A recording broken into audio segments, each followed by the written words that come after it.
Forget everything you think you know about the best VR game. For years, there's been only one champion in your mind. But today, we're challenging that throne. What truly makes a game legendary? Gameplay physics, story, innovation, comfort, accessibility, replayability. We're putting it all on the table. And maybe, just maybe, we'll crown a new champion. If you're ready, let's begin. 1. Half-Life.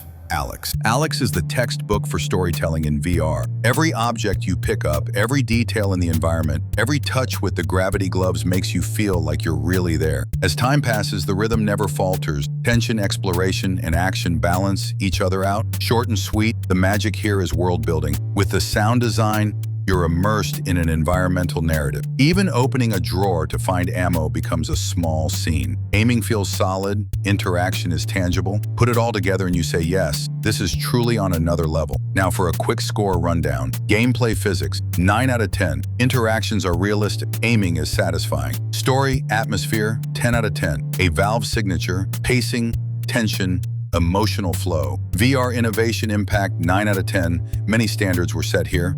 Comfort of performance, 8 out of 10. Good optimization, but a powerful system helps. Accessibility, 7 out of 10. Limited by platform restrictions. Replay a community, 7 out of 10. Mod scene exists, but the main campaign is linear. Total, 50 out of 60. Alyx isn't about trying VR, it's about experiencing it. That's why, even years later, it still has that peak vibe. 2.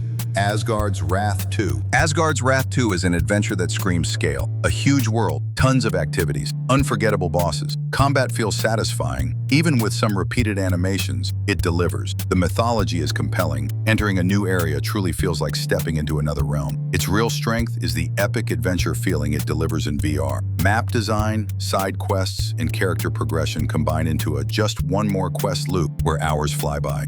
For long sessions, dial in your comfort settings. Don't let fatigue build up. Quick score rundown, gameplay, physics, 8 out of 10. Responsive combat, some repetition. Story/atmosphere, 9 out of 10. Strong mythology and staging. VR, innovation impact, 9 out of 10. Scale and scope raise the bar. Comfort/performance, 7 out of 10. Pay attention during long sessions. Accessibility, 8 out of 10. Easy to access within the Quest ecosystem. Replay/community, 8 out of 10.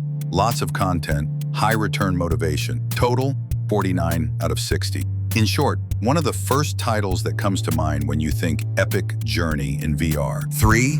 Resident Evil 4 VR Quest PS VR 2. RE4 VR proves how a good adaptation can bring a classic back to life.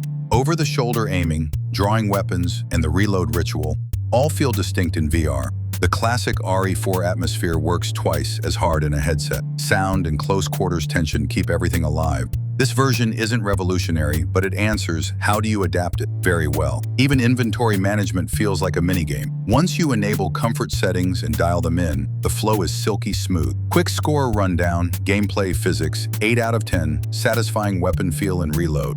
Story atmosphere, 8 out of 10. The iconic vibe intensifies in VR. VR innovation impact, 7 out of 10. Major transformation, but not revolutionary. Comfort performance, 8 out of 10. Smooth, settings matter. Accessibility, 8/10. Broad device support is an advantage. Replay community, 7 out of 10. Replayable, but limited. Total, 4660. Summary, a lesson in adaptation. It makes the old legend feel fresh in VR. 4. Beat Saber. Beat Saber is the VR king of the easy-to-play, hard-to-master formula. Rhythm and flow pull you in. A 5-minute trial turns into a just one more song loop. It doesn't tell a story, but it builds a habit, reflexes, tempo, and score chasing. Why does it matter? Because this game became the icon that brought VR to the masses. Want to show VR to a friend? Fire this up. Everyone gets it within 2 minutes. Performance is fluid, access is broad, and the mix of community competition and mod culture maximizes your motivation to return. Quick score rundown. Gameplay physics, 7 out of 10. Simple strikes, shines and flow. Story/atmosphere, 6 out of 10. Focused on feel, not narrative.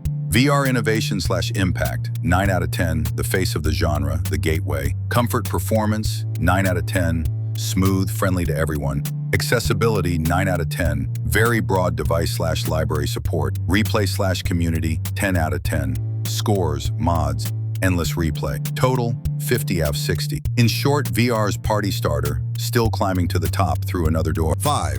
The Walking Dead.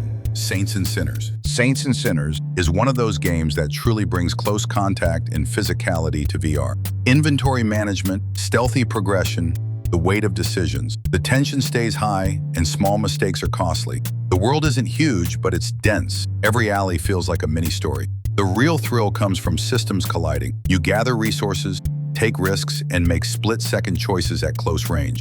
That makes every encounter feel different. Comfort settings matter.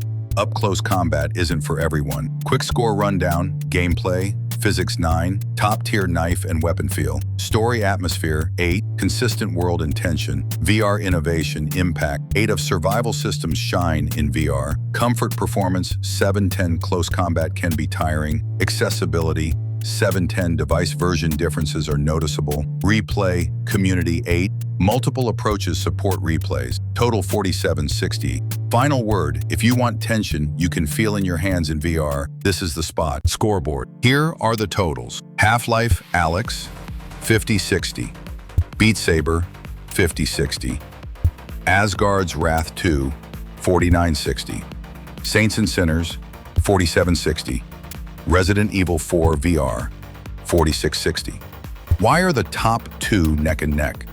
Alyx sets the standard in storytelling and world building. Beat Saber reigns in accessibility and replayability. We'll settle the throne in the conclusion. So who gets the throne? Quick summary. If you want a cinematic one-time peak experience, go with Alyx. If you want endless loops and community fire, go with Beat Saber. If you want epic adventure and massive scale, go with Asgard's Wrath 2. I'm making the decision with you. Vote in the poll in the pinned comment and list your top 3 in order. I'll announce the results in the next video, and we'll dive deep into why that one with the winning game.